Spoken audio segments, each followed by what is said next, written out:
Hello everyone, welcome to crack grade B. Students, आज का session बहुत ही स्पेशल सेशन होने वाला है क्योंकि आज हमारे साथ है मिस सिमरन आहूजा।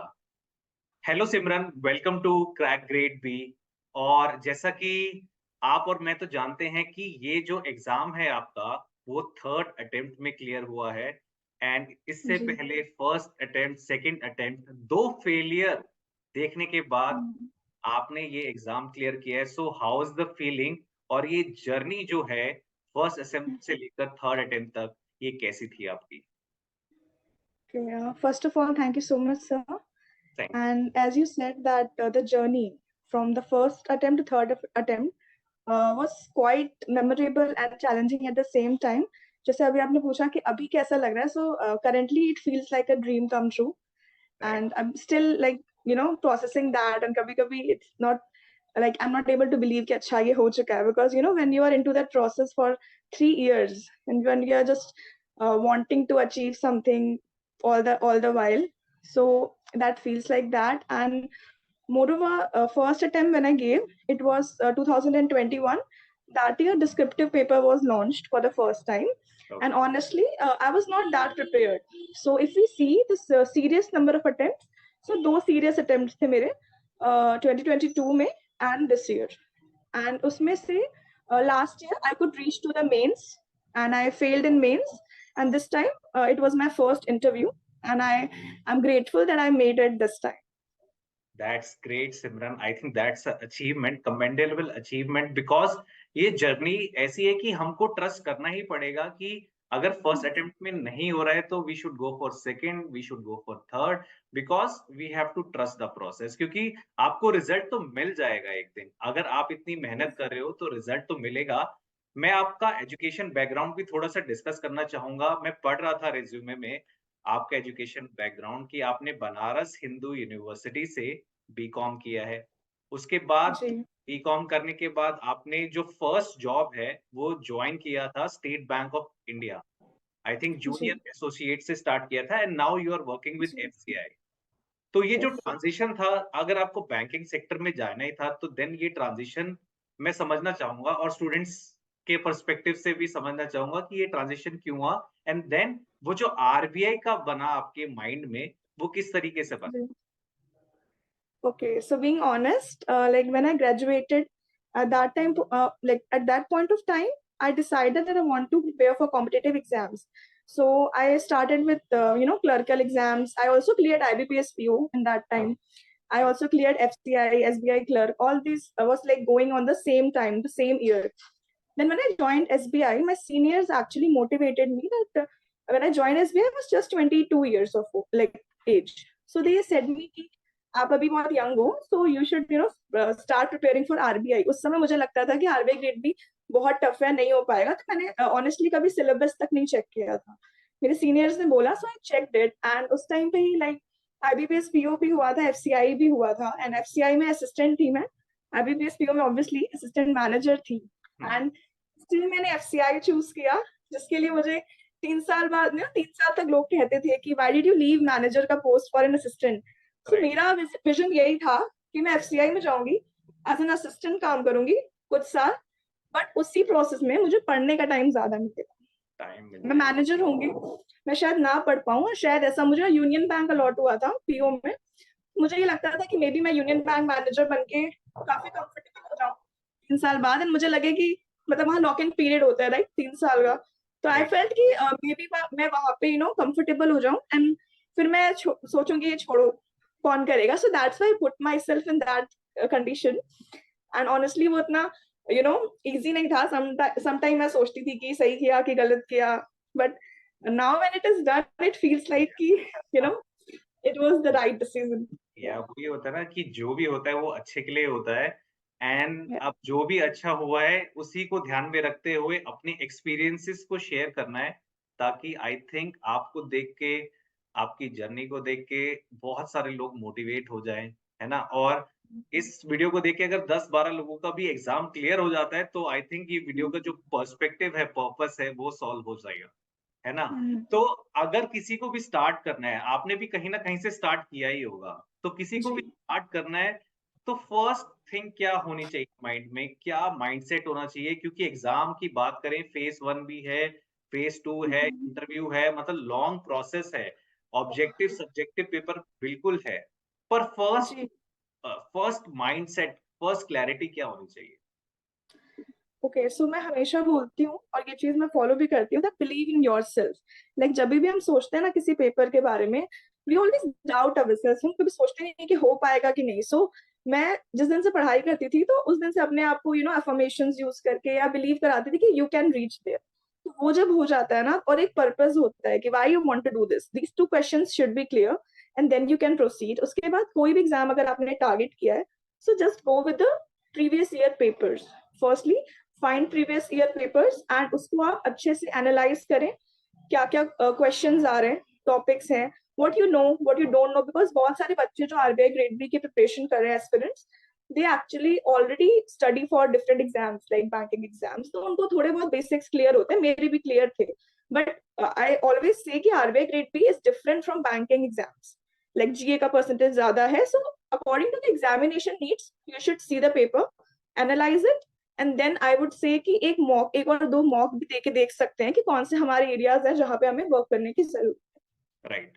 तो जैसे आपने बोला कि आरबीआई का एग्जाम थोड़ा-सा डिफरेंट है क्योंकि इसमें जीए का जो लेवल है, वो काफ़ी इम्पोर्टेंट रहता है, राइट? है।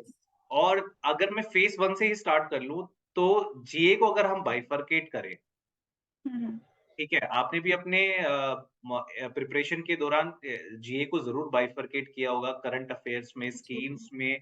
तो मैं वो एक्सपीरियंस जानना चाहता हूँ कि जीए को किस तरीके से टारगेट करें, ताकि फेज़ 1 और फेज़ 2 में हेल्प हो जाए? बिल्कुल एलैबोरेटिव डिस्कशन चाहता हूँ मैं सिमरन, ताकि आपका जो एक्सपीरियंस है, बच्चे वो सुन के उसी को फॉलो करें और क्लियर करें। डेफिनेटली। ओके, सो जी, एज आई टोल्ड यू कि इसमें काफी ज्यादा वेटेज होता है, 80 मार्क्स है। एंड ऑनेस्टली मेरा जीए इतना अच्छा नहीं होता था, सो मुझे काफी मेरे लिए प्रॉब्लमेटिक ये चीज थी। उसके लिए पहले तो आपकी जो सोर्स होती है वो सॉरी सोर्स आपकी रिलायबल होनी चाहिए, राइट? राइट, एंड उसमें ये होना चाहिए कि आपको ज्यादा सोर्सेज को भी एक साथ नहीं फॉलो करना है, like you are studying from every single website.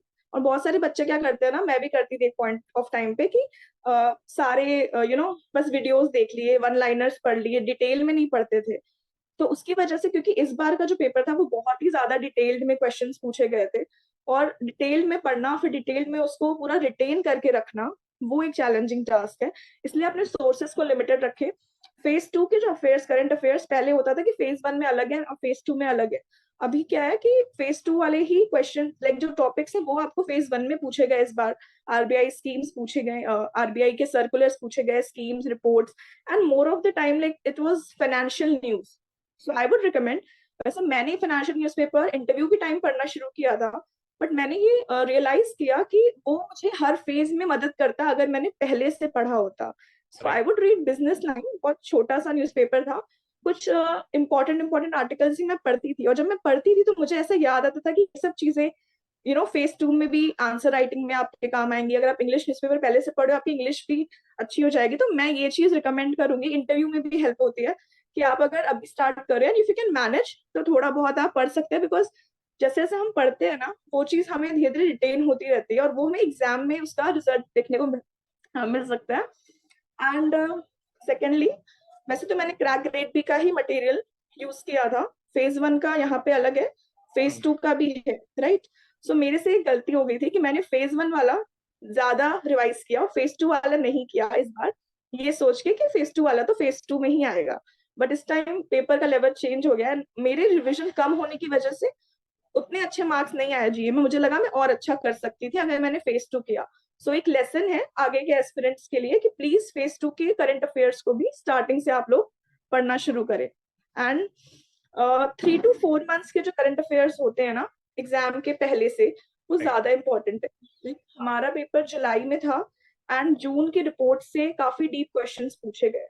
सो होता क्या है कि हम बहुत पहले से पढ़ते हैं, पहले का रिवाइज कर लेते हैं, लास्ट का नहीं रिवाइज करते, एंड वो लोग उसी चीज पे आपको चेक करते हैं कि आपको कितना याद है। तो इसके राइट, लिए आपको रिविजन बहुत जरूरी है। आरबीआई की वेबसाइट काफी जरूरी है। और जैसे क्रैक रेट भी चैनल पे ही ना पीआईबी की एक अलग न्यूज मिलती है, finance and ESI and FM का मिलता है न्यूज, उसी को उसके वीडियोस भी अवेलेबल होते हैं। तो अगर आपके पास PDF पढ़ने का टाइम नहीं है तो आप वीडियोस से नोट्स बना सकते हो। मैं वीडियोस ही यूज करती थी मोस्टली राइट। एंड रिविजन करती रहती थी हर चीज का। तो यस जैसे आपने ये जेईई का प्रिपरेशन बोला कि चलो लेटेस्ट करंट अफेयर्स भी हमको ध्यान में रखने हैं। जी। अगर मैं एक सेफ साइड की बात करूं तो 6 to 8 मंथ्स का करंट अफेयर्स बहुत है या मेरे को 1 साल का करना पड़ेगा?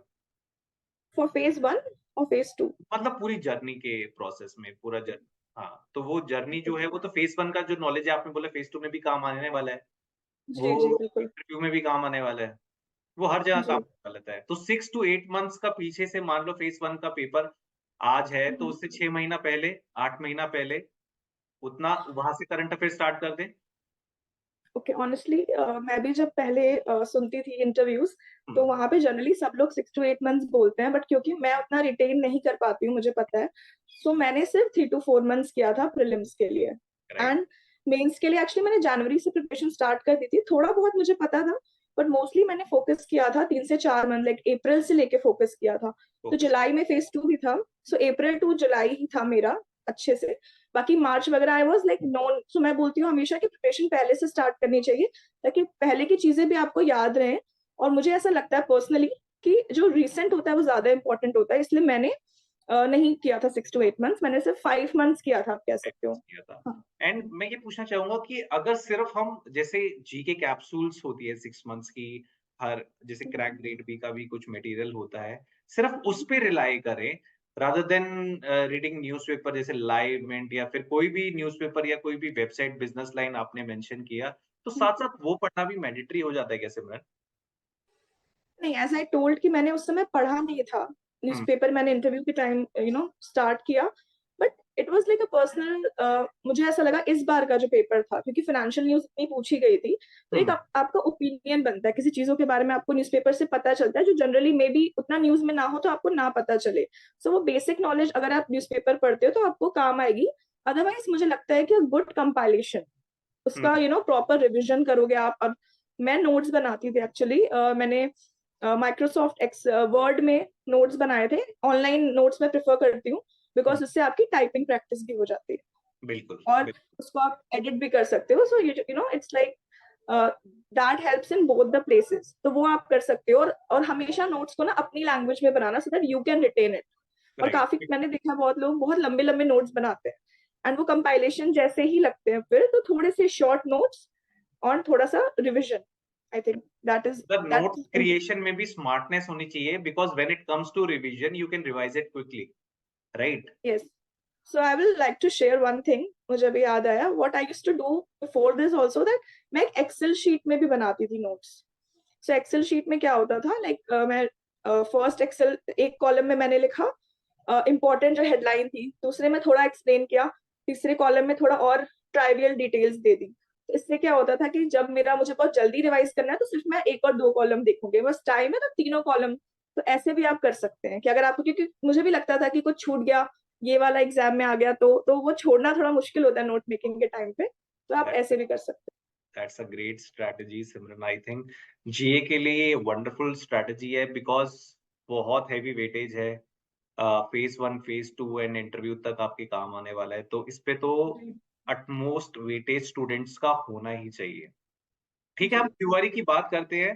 क्यूआरई फेज़ 1 में मैं क्यूआरई को बहुत जल्दी कवर करूँगा क्योंकि आई थिंक बहुत सारे लोगों का 80% लोगों का क्यूआरई क्लियर होता है एंड कट ऑफ भी बहुत कम जाती है और जीए ही एक डिसाइडिंग फैक्टर बनता है आरबीआई के एग्ज़ाम में। तो किया क्यूआरई को हम कैसे टारगेट करें? मॉक टेस्ट और आपका क्या कहना है इसके बारे में?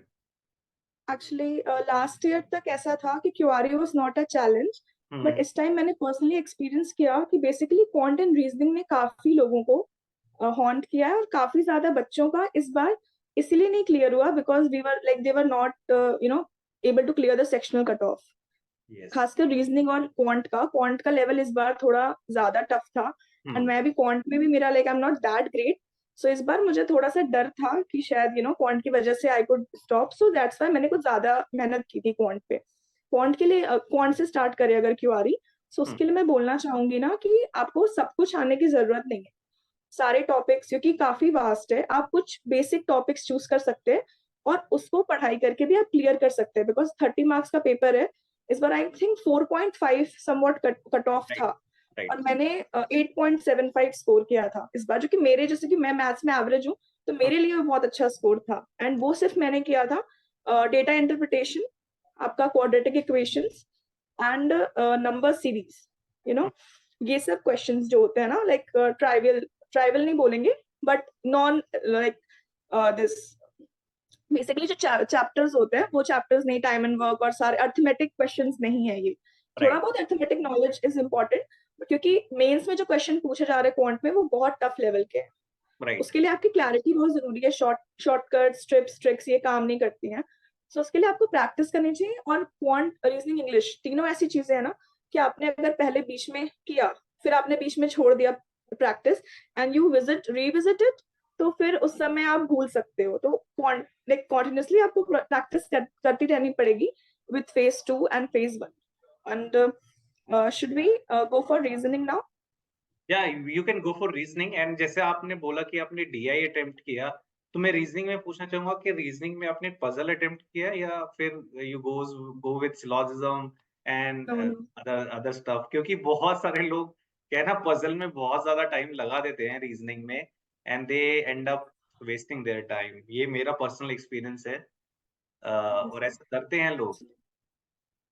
मैं एक चीज बोलना चाहूंगी कि आपको ना अपनी स्वॉट एनालिसिस करनी पड़ेगी, आपकी राइट स्ट्रेंथ्स क्या है, वीकनेसेस क्या है, कौन से सब्जेक्ट में। तो मैं मोस्टली ये चीज करती थी एग्जाम से मोस्टली हर दिन मैं एक बार, you know, I would take a paper and a pen, और मैं लिखती थी कि इस सब्जेक्ट में मुझे ये अच्छा आता है, ये नहीं आता है, एंड वैसे वर्क करती थी। आप वो अप्रोच ले सकते हो।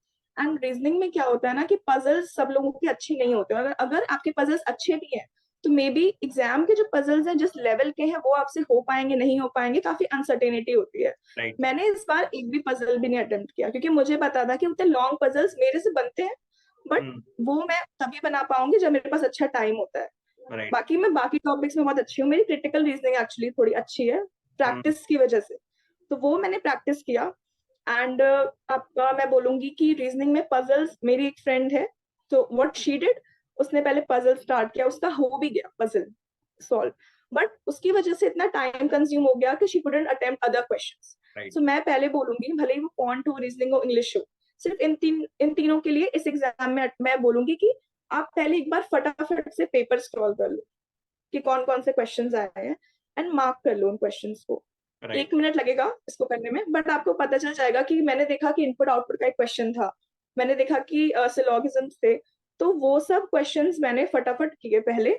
उसके बाद मेरा कॉन्फिडेंस, क्योंकि क्या होता है ना, आपने स्टार्टिंग में शुरू किया और आपने अच्छा किया तो वो अपने आप पे कॉन्फिडेंस मिलता है, और आप फिर लगता है हो जाएगा हो जाएगा। और अगर पहला ही कुछ किया और टाइम वेस्ट हो गया तो बहुत ही डिप्रेसिंग सा स्टेट होता है। हाँ, काफी मेजर पॉइंट डिप्रेसिंग होता है। क्वांट और रीजनिंग में ही आता है। रीजनिंग में ज्यादा आता है बिकॉज पजल बहुत ज्यादा टाइम ले जाते हैं, और सिलेक्शन ऑफ जो क्वेश्चन है स्टूडेंट्स का वो कभी भी ठीक नहीं होता है। उनको पता है पजल करना है, और वो तैयारी के दौरान भी मतलब पजल्स में इतना टाइम वेस्ट कर देते हैं कि बाकी सब्जेक्ट्स को भूल जाते हैं। तो ये स्मार्टनेस तो बिल्कुल चाहिए, और यही सक्सेस स्टोरी का मतलब मेन एजेंडा होता है कि आप अपनी एक्सपीरियंस शेयर करो, स्टूडेंट समझे कि भाई selection of question he important है एग्जाम में। क्यों, कट ऑफ तो सेक्शनल कट ऑफ कितने मार्क्स जा रही है? 5 से 10 के बीच में जाएगी ज्यादा से ज्यादा, इससे ज्यादा तो जाने नहीं वाली है। आसान आ जाएगा 10 चली जाएगी, मुश्किल आएगा तो 5 चली जाएगी। तो यही समझने की जरूरत है। और English, I think English can be, हाँ या प्लीज गो। मैं बस एक चीज इसमें ऐड करना चाहूंगी, रीजनिंग, क्वांट, इंग्लिश तीनों के लिए, कि मॉक टेस्ट बहुत इंपॉर्टेंट है फेज 1 से पहले। और क्योंकि क्या करना है ना, मैं एक बताती हूँ कि 30+ मार्क्स दिए थे मैंने इस बार, पहले इतने नहीं दिए थे पिछले साल, इस बार 30+ मार्क्स दिए थे। और मैं क्या करती थी ना, हर मॉक में एक अलग स्ट्रैटेजी अडॉप्ट करती थी, जस्ट टू चेक कि मैं किसमें ज्यादा अच्छा परफॉर्म कर पाती थी। सो लाइक सपोज मैंने किसी में पजल करके देखा पहले, बाद में मिसलेनियस के, किसी में पहले क्रिटिकल रीजनिंग करके देखा, या क्वांट में आए तो किसी में पहले मैंने डीआई किया, फिर किसी में क्वाड्रेटिक किया, ऐसे करके उन 30 मॉक्स में ना आपको एक आइडिया मिल जाता है कि आप क्या अच्छा कर पाओगे। तो मॉक्स देना बहुत इंपॉर्टेंट है, अलग अलग प्लेटफॉर्म से आप सब्सक्राइब कर सकते हो।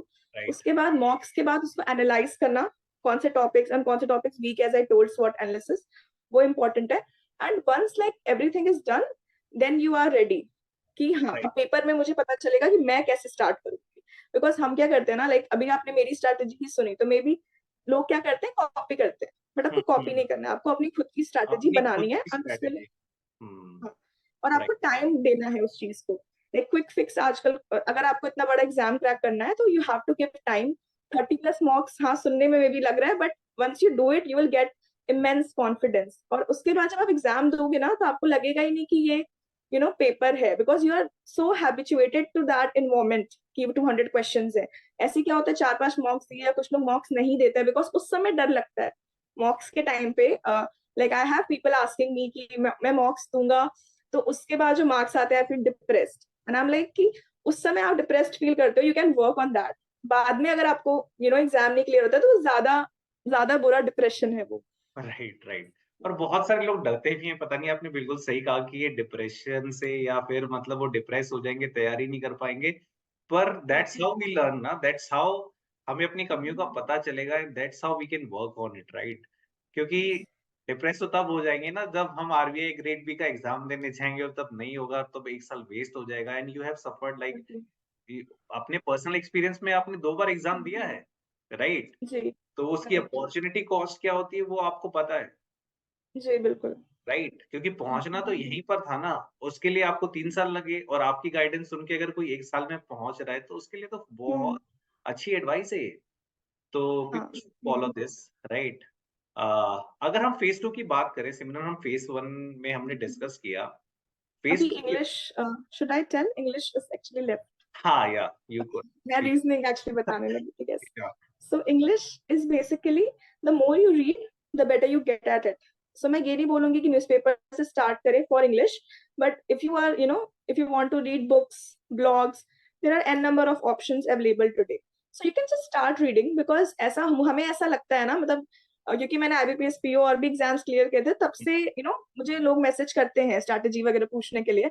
सो वो मुझे हमेशा ये कहते हैं कि मैम आप ग्रामर के रूल्स बता दीजिए, या कौन सा ग्रामर पढ़ना है। सो लोग ना ग्रामर पे बहुत ज्यादा फोकस करते हैं कि पढ़ के शायद उनको याद हो जाएगा, बट वैसा होता नहीं है। The more you read, the better you understand English. कहीं ना कहीं आपके खुद के डिसीजन मेकिंग एबिलिटी पे होता है।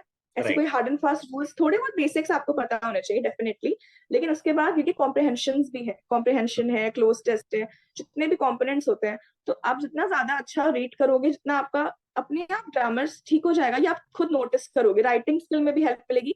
एंड अगर आपको ऐसा कुछ करना है वन स्टॉप सोल्यूशन, तब मैं बोलती हूँ कि न्यूज़पेपर, बिजनेस लाइन या छोटा सा न्यूज़पेपर, इंग्लिश भी अच्छी हो रही है, वोकैबुलरी भी मिल रही है, ग्रामर भी समझ में आ रहा है, फेस 2 में भी काम आएगा, इंटरव्यू में भी काम आएगा, एंड राइट। जीके में तो काम आ ही रहा है, राइट? सो वो चीज है, रीडिंग पे थोड़ा ध्यान देना चाहिए। और मैं ये भी बोलूंगी कि reading and writing, you can also try writing from before, because अगर आप अभी राइट करोगे तो फिर आपको एग्जाम में भी टाइप ही करना है जाके, right? So right. not only it will help you in answer formation, but will also help you in increasing your typing speed. Right. तो अगर हम जैसे हम तैयारी स्टार्ट करें, हमारे पास 6 मंथ्स है तैयारी करने के लिए, Okay. या एक स्पेसिफिक अमाउंट ऑफ टाइम है हमारे पास, राइट? तो मैं अपना टाइम किस तरीके से बाइफरकेट करूं? अगर कोई वर्किंग प्रोफेशनल है तो फेज 1 में कितना टाइम दूं, फेज 2 में कितना टाइम दूं, या साथ साथ चलाऊं, या पहले फेज 1 कंप्लीट करूं बाद में फेज 2 करूं, कैसे कैसे? मतलब Okay. एक प्रैक्टिकल अभी का अप्रोच क्या होनी चाहिए? हम्म। Okay. So we'll start with that. So जैसे अभी फाइनली नोटिफिकेशन आने वाली है 3-4 महीने में, ऐसा लोग बोल रहे हैं। हम्म। तो इस टाइम पे क्या कर सकते हो आप, कि अगर आपने बिल्कुल भी फेज 2 का सिलेबस नहीं टच किया, आपको बिल्कुल नहीं पता है मैनेजमेंट क्या है, फिनेंस में क्या है, तो हम्म। आपको स्टार्ट करना चाहिए फेज 2 से। हम्म। एंड साइड बाय साइड जब आपको लगेगा कि थोड़ा सा फेज 2 कवर हो रहा है, तो आप फेज 1 के सब्जेक्ट्स की भी प्रैक्टिस स्टार्ट कर दीजिए, कर बिकॉज सकते अभी अगर 6 मंथ का टाइम है तो आपको दोनों साथ में करना पड़ेगा। लेकिन अगर 1 ईयर का टाइम आपने अभी स्टार्ट किया, या पिछले साल स्टार्ट किया था, तो पहले आप फेज 2 एक बार कर लीजिए, बिकॉज फेज 1 और फेज 2 के बीच में सिर्फ 10 डेज का था, इस वाले रिजल्ट से एग्जाम के बीच में 10 डेज था। ओवरऑल 20 डेज का टाइम था, वो काफी हेक्टिक होता है, बिकॉज फेज 2 का सिलेबस काफी वास्ट है, और काफी डिस्क्रिप्टिव भी है, ऑब्जेक्टिव भी है। आपको पहले से आना चाहिए, पहले से पता होना चाहिए। मैं तो बोलूंगी नोट्स बना सकते हैं तो और अच्छी बात है, नोट्स बना ले। उसके बाद फिर फेज 1 का भी साइड बाय साइड, आप जैसे कि आपने पूछा कि कितने आवर्स लाइक डिवोट करने चाहिए, तो आप अगर फेज 2 के लिए, अगर फॉर इंस्टेंस आपके पास 5 आवर्स है डे में स्टडी के लिए, तो फेज 2 के लिए अगर आप 3 दे रहे हैं, तो आप 3 या 3.5 दे रहे हैं, तो ग्रेजुअली फेज 1 के लिए 1.5 रखिए। उसके बाद आपका जैसे जैसे प्रिपरेशन होता जा रहा है ना, उसके हिसाब से आप उसको ऑल्टर कर सकते हैं। एंड उसके लिए अगेन आपको ना रोज नहीं बट रेगुलर इंटरवल्स पे ना एक आपको पता होना चाहिए कि अपना स्ट्रैटेजी कि मेरा कितना कंप्लीट हो गया है। एक रियलिटी चेक होना जरूरी है। ऐसे नहीं कि हम कभी ये पढ़ रहे हैं, हम कभी वो पढ़ रहे हैं, कोई प्लान नहीं होता है, जैसे प्लान होना जरूरी है। एंड एक बहुत प्रैक्टिकल प्लान भी होना बहुत ज़रूरी है। कई लोग प्लान बनाते हैं 8 घंटे का, 10 घंटे का, 12 घंटे का Yes. प्लान बनाते हैं 1 दिन में तो दैट इज़ नॉट पॉसिबल कि you can not execute that plan, right? तो Yes. प्रैक्टिकल प्लान होना चाहिए आपके हिसाब से and divide the time between phase 2 and phase 1 as suggested by Simran. तो सिमरन अगर हम फेज़ 2 की सब्जेक्ट्स की बात करें Yes. फाइनेंशियल मैनेजमेंट से स्टार्ट करते हैं then will come to ESI because ESI थोड़ा-सा डायनामिक रहता है ज़्यादा Yes. और Yes. ऑब्जेक्टिव एंड सब्जेक्टिव दोनों हैं। तो किस तरीके से फेज़ 2 को टारगेट करें, नोट्स बनाएँ, कैसे करें? आप समझा दीजिए please. Okay. So finance and management से if I start, as I'm a BCom graduate, so हुँ, थोड़ा बहुत basics I was clear with finance and management. But इसका मतलब ये नहीं है कि आपको पढ़ना नहीं पड़ेगा। Even if you are with commerce background, economics background, आपको फिर से ब्रश अप करनी पड़ती है चीजें, बिकॉज मुझे भी ग्रेजुएट हुए हुए काफी साल हो गए थे, 4-5 साल हो चुके थे। सो आपको क्या करना है ना, मेरे पास जैसे नोट्स थे, ट्रैक डेट भी के फिनेंस नोट्स मैंने उसके लिए रेफर किए थे, हुँ, और सपना मैम के वीडियोस आते थे यूट्यूब चैनल पे, तो वो भी मैं देखती थी। जो टॉपिक्स मुझे टफ लगते थे, मुझे नहीं समझ में आता था, उसके मैं वीडियोस देख लेती थी और एक बार पीडीएफ को भी देख लेती थी। और जिसका मुझे पता है कि ये टॉपिक इजी है, आई विल डू इट, सो वो मैं सिर्फ पीडीएफ से कर लेती थी। आपके डिस्क्रिप्शन पे है, if you want to make notes you can make notes, if you want to highlight PDF you can do that as well. And finance में as you asked that objective भी है, डिस्क्रिप्टिव भी है, right? And एक current affairs का component भी रहता है फेज 2 में। उसके राइट, लिए आरबीआई सर्कुलर्स, आरबीआई के जितने भी वेबसाइट्स हैं, न्यू इनोवेशंस हैं, सेबी है, ऑल द रेगुलेटरी बॉडीज, उन सब के बारे में भी आपको पता होना चाहिए। फिनेंस का स्टैटिक पार्ट आप कंप्लीट कर लीजिए। राइटिंग की प्रैक्टिस करना बहुत इंपॉर्टेंट है। सो पहले से अगर आप कर रहे हैं ग्रेट, नहीं कर रहे हैं तो फेज 1 आज हो गया तो प्लीज स्टार्ट प्रैक्टिसिंग, बिकॉज वहां पे रियल इन्वायरमेंट में बहुत डिफिकल्ट होता है कि आपको वो वर्ड्स आए कि किस तरीके से लिखना है। एंड फिनेंस के लिए बेसिकली मैं बोलूंगी लाइक देयर आर पीपल जो उनको लगता है बुक पढ़नी है, सो अगर आपको लगता है आपके पास टाइम है, सो आप you can refer to books. Right, like एक चीज मैंने इस बार नोटिस की थी एग्जाम में, लाइक मैं आरबीआई वेबसाइट पे स्पीचेस वगैरह नहीं पढ़ती थी एग्जाम से पहले, बट जब मैं इंटरव्यू के लिए पढ़ रही थी तो मैंने ऐसा नोटिस किया कि 2-3 स्पीचेस थी जो कि फेज 2 के 15 दिन पहले अपलोड हुई थी, एंड वो सेम क्वेश्चन हमारे पेपर में आया था, पेपर में। क्लाइमेट चेंज के ऊपर था, सेम क्वेश्चंस, एंड उसमें वो हर चीज दी थी, like it was like an answer given to us before the exam and the question was asked later on. And मुझे लगा कि शायद मैंने उस दिन वो की, मुझे भी नहीं पता था कि ऐसा भी होता हो, बिकॉज नोट से पढ़ इतना एक्चुअली टाइम नहीं होता है, इतने सारे सब्जेक्ट्स हो जाते हैं, इतना कम टाइम होता है कि आप उस चीज को गो थ्रू करूं। बट मैं सोचती हूँ कि इस बार मैंने वो चीज सीखी है, so I would like to share कि अगर आपका एग्जाम है ना, 2-3 स्पीचेस देख ले। इस बार रिपोर्ट्स वगैरह पे भी क्वेश्चन आए थे ईएसआई में, तो उसके लिए वैसी चीजें इंपॉर्टेंट है। यस, एंड इस बार मैं बोलूंगी कि ऑब्जेक्टिव जो था वो डिस्क्रिप्टिव से इजी था क्वेश्चंस में, एंड डिस्क्रिप्टिव की जो कॉपी चेक हुई थी वो थोड़ी सी ऑन अ टफर साइड हुई थी, राइट। because तो I have कुछ given it on last year also. Yeah. Rather than हाँ, you continue, I stopped you in between. I think नहीं, I was done with finance. okay. So basically you're trying to say कि rather than going मतलब मेरे को अगर personally आपको सुन के तैयारी करनी हो तो I will not go for like Mhm. पूरा उस पे नहीं जाऊंगा because that is a total no, मैं total wastage of time तो नहीं कहूंगा पर that's not a smart move, right?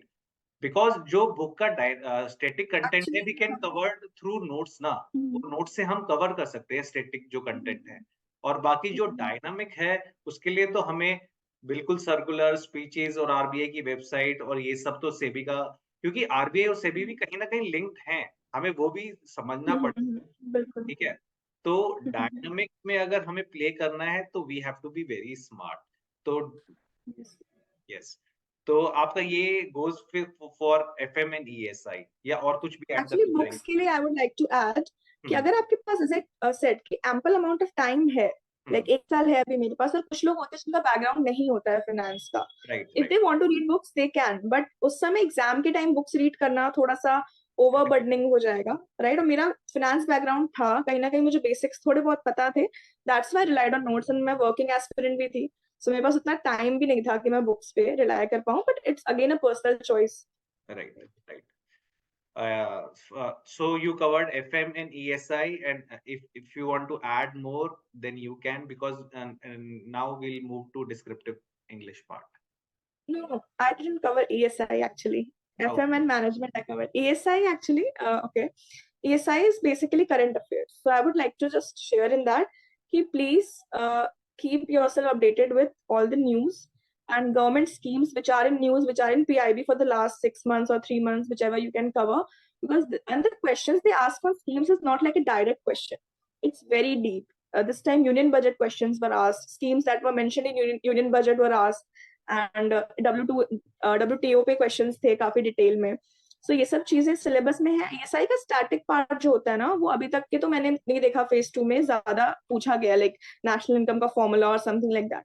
वो मोस्टली आपका करंट अफेयर पे बेस्ड है, तो वो चीज ओवरलुक नहीं करनी है, बिकॉज ESI एक सब्जेक्ट ऐसा है जिसपे सबको डर लगता है, राइट? बिकॉज वो थोड़ा सा टफ हो जाता है. वो बहुत डायनामिक भी हो जाता है, टफ के साथ बहुत डायनामिक हो जाता है, स्टूडेंट समझ ही नहीं पाते कि वो कहाँ जाए. तो इस ये बार लाइक रिपोर्ट्स पूछे गए थे ESI के डिस्क्रिप्टिव पार्ट में, जो कि सबके लिए एक चैलेंजिंग थे, क्योंकि रिपोर्ट्स के इतने डिटेल में किसी ने पढ़ा था. वो रिपोर्ट भी काफी रिसेंट थी, या मुझे नहीं याद है, बट समहाउ मुझे हल्का फुल्का याद है, मैंने लिखा उस चीज को. सो दैट्स व्हाई से करंट अफेयर्स रिपोर्ट्स हमको लगता है ऑब्जेक्टिव में पूछेंगे, तो हम थोड़ा बहुत पढ़ते हैं, स्टैटिक पार्ट पढ़ते हैं, but they asked in descriptive this time. So right. ESI के लिए you should be well prepared. Yes. तो ये जैसे डिस्क्रिप्टिव लिखने की बात, हमें FM में भी डिस्क्रिप्टिव लिखना है, ESI में भी लिखना है, और डिस्क्रिप्टिव इंग्लिश में तो लिखना ही लिखना है. तो अगर हम प्रैक्टिस कर रहे हैं लिखने की, तो कोई सेल्फ प्रैक्टिस कर रहा है, कोई मेंटरशिप कर रहा है, तो कौन सी प्रैक्टिस अच्छी है? मतलब obviously you need a mentor to guide you ना ऑलवेज, कि भाई ये कमी है, ये इम्प्रूव करना है. सो आपका कैसा एक्सपीरियंस था, मतलब उस चीज को लेकर, डिस्क्रिप्टिव पार्ट को लेकर? ओके. सो अगर आपके पास एम्पल अमाउंट ऑफ टाइम है, आपने पहले स्टार्ट किया, so you always have an advantage, right? So आप अपने कोई टीचर्स हैं, एंड जैसे आप क्रैक ग्रेड में भी मॉक इंटरव्यूज थे हमारे डिस्क्रिप्टिव, तो वो रिव्यू किए जाते थे बाय द टीम. सो वो तो एक है ऑप्शन लास्ट में जब आप मॉक्स राइट करते हो. बट उससे पहले भी अगर आपके फ्रेंड्स हैं, आपके अगर कोई ऐसा आपको लगता है कि कोई ऐसे सीनियर्स है जो आपकी हेल्प कर सकते हैं, you can get your copy checked. या फिर सपोज कोई नहीं है जो कॉपी चेक कर पाए आपके, सो आप एक और चीज कर सकते हो कि आप अपने पहला आंसर आपने लिखा, then go and copy paste grammarly.com, या ऐसी कोई एक ग्रामर चेक भी कर लो, ताकि आपको पता चले कि आप कैसा लिख रहे हो, लाइक ग्रामर वाइज. उसके बाद आप कोई ऐसा उस टॉपिक पे कोई सर्च करके आंसर्स पढ़ सकते हो डिटेल गूगल पे, या किसी अच्छे न्यूज़पेपर में वो टॉपिक है. सो आपको अपना जब आंसर आप पढ़ोगे और वो आंसर आप पढ़ोगे, तो आपको समझ में आएगा okay where I am right now, और वो क्या आप मतलब पहुंच सकते हो वहां तक. हाँ, कंपेयर नहीं करना, बट थोड़ा सा इम्प्रूव होने में हेल्प मिलती है. Writing style over the time improve हो सकता है if you constantly practice. Right. I think you explained a lot and in very detail for phase 2. Anything you would like to add for phase 2? Phase 2 के लिए like English के लिए आई would say कि वहां पे भी प्रेसी है, प्रेसी एंड ऐसे है एंड कॉम्प्रिहेंशन है. One thing I would like to share कि कभी भी पेपर में पहले कॉम्प्रिहेंशन मत करना. लास्ट टाइम मैंने किया था, मेरे इंग्लिश का थोड़ा सा प्रेसी छूट गया था. सो हमेशा ऐसे से स्टार्ट करना, बिकॉज इट्स 40 मार्क्स. उसके बाद प्रेसी एंड उसके बाद कॉम्प्रिहेंशन, बिकॉज कॉम्प्रिहेंशन में अगर कोई भी क्वेश्चन आपसे मिस भी हो जाता है, सो आपके पूरे मार्क्स डेंजर में नहीं. Right. Right. That's a very good point you told to student, like पहले क्या attempt करना चाहिए. I think there is a lot of confusion, और यही experience काम आता है. तो phase 1 क्लियर हो गया आपका, phase 2 क्लियर हो गया, और जब आपको इंटरव्यू के लिए कॉल आया, तो हाउ इज द फीलिंग कि चलो इस Okay. जा रहे हैं? नर्वसनेस क्या था, मतलब वो अंडरस्टैंड मैं करना चाहूंगा. Okay, actually, as I told you, this was my first interview. So this is in phase 2 the results announced were. So it was a great feeling, you know. I was excited कि I would get a chance to visit RBI office, and at the same time I was nervous because अभी तक मुझे ऐसा लगता था कि phase 1 and phase 2 बहुत tough है interview, it's like just you have to go and they will ask you questions, but जब रियली में जाना पड़ा, सो वो चीजें thinking about entering in that room would right. Make me so nervous, and मेरा interview like around 2.5 months बाद schedule था, okay. Interview date last day पे था मेरा इंटरव्यू। So, okay. और all that time I was like very worried. I've studied तो 2.5 घंटे जितने मुझे लगता है मैंने फेज 2 और फेज 1 के लिए नहीं पढ़ाई की, उतनी मैंने राइट। इंटरव्यू के लिए पढ़ाई की, राइट। इंटरव्यू के लिए आई वुड लाइक टू से कि again there are 5 or 4 or 5 topics you need to take care of. First of all आपके profile based questions, then RBI related questions, news, global news related questions, then HR questions. इन सब का ना PDF बना के you can make some question answer. मैंने यही किया था, जो भी टॉपिक्स थे क्वेश्चन आंसर फॉर्मेट में I would write some question and answers. जरूरी नहीं है कि आपको याद हो, बट थोड़ा सा अगर आप प्रिपेयर करोगे तो आपका एक आंसर काफी स्ट्रक्चर्ड वे में फॉर्म होगा। उसके बाद हमारा एक डिस्कशन ग्रुप था टेलीग्राम के through, 4 to 5 people we came together. So वहां पे हम ना डिस्कस करते थे, कोई भी स्पीच आती थी तो speech we would read turn by turn before interview, and हम एक दूसरे को एक्सप्लेन करते थे, किसी को कुछ नया डेवलपमेंट पता है उस टॉपिक में, so we would talk about that. So interview में जाने से पहले आपकी प्रैक्टिस अच्छी होनी चाहिए बात करने की, बोलने में कॉन्फिडेंस होना चाहिए, और लाइक अशोक सर ने बोला था मिरर में प्रैक्टिस करना, ये चीजें। एंड मैंने क्रैक रीड का मॉक इंटरव्यू भी दिया था, लाइक ऑफलाइन वन दिल्ली में, राइट। सो वैसा आप अगर मॉक इंटरव्यूज दे सकते हो जिसमें आपको सामने से एक उस रूम का प्रेशर फील हो, हाँ बिल्कुल, बिकॉज ऑनलाइन भी मैंने दिए थे 2-3 मॉक इंटरव्यूज, बट स्टिल वो कंफर्टेबल होता है कि इट्स ओके, लेकिन जब वहां पे आपको पूरा ड्रेसअप हो गया, आपको लगता है कि आज आपका इंटरव्यू है, so that is the real check. Right. तो आपका जब जैसे आपने दिया इंटरव्यू, ऑफलाइन भी दिया and you appeared for online as well, and जब आप रियल इंटरव्यू में गए तो मतलब आपका जो नर्वसनेस का लेवल था वो कम हो गया बेसिकली, क्योंकि हाँ आपने पहले इतना से ज्यादा एक्सपीरियंस ले लिया। और मैं ये पूछना चाहूंगा कि जो आपका इंटरव्यू का क्वेश्चन था वो बेसिकली आपके रिज्यूमे पे था या फिर आपकी FM ESI करंट अफेयर्स की नॉलेज पे ज्यादा चल रहा था? ओके। सो मेरे साथ ऐसा हुआ था कि मुझे ऐसा लग रहा था कि मेरे प्रोफाइल से दे will ask questions, but surprisingly उन्होंने नहीं पूछा मेरे प्रोफाइल से question, rather they asked me about general questions about economy. So first of all, as I entered, as we all are nervous, so I would like to say कि जो बच्चे डरते हैं, like मैं भी पहले बहुत ज्यादा डरी हुई थी, लेकिन panel members were really good and supportive, so उन्होंने काफी काम डाउन किया, and then they started, and उन्होंने पूछा था कि मेरा फेवरेट डिपार्टमेंट कौन सा है RBI से, एंड जो मैंने डिपार्टमेंट बोले उन्होंने उससे क्वेश्चंस किया। So you can also decide the tone of your interview.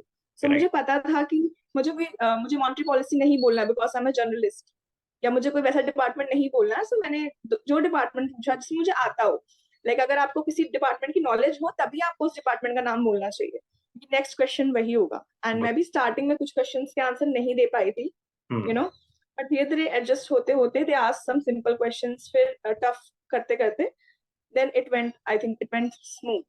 Yeah, and I also believe that you candidate is the person who decide the tone of the interview. वो ले जाना चाहे तो वो अपनी डायरेक्शन में ले जा सकते हैं, और अगर वो चाहे तो उनकी डायरेक्शन में भी जा सकता है, और वो उनकी डायरेक्शन में चला गया तो कैंडिडेट फंस गया। मतलब मेरे को ये ऐसा पर्सनली बिलीव करता है। तो candidate should be very smart कि उसको अपना टोन सेट करना है और उनको अपने डायरेक्शन में लेके आना है। तो और उसके बाद तो फिर रिजल्ट आया and it's all wonders. Yeah, और actually उसका in my case, feeling yeah, I had to wait very less, right. 13th को results are out, my interview was on 8th, so just 5 days into that, and my result came just a day before my birthday, actually. That's a And I cannot, define that feeling because right. that was a different feeling. इससे अच्छा तो gift हो ही नहीं सकता है आपके लिए, सिमरन। Yeah. So that's a great conversation Simran, and I hope कि आप बहुत जल्दी 5 दिन में आपका रिजल्ट आ गया एंड बहुत सोना RBI ग्रेड बी ऑफिसर के डेस्क पर बैठे हैं और हुक्म चलाएं। That's my wish, and continue like motivating other people as well in your like vicinity and try to guide people.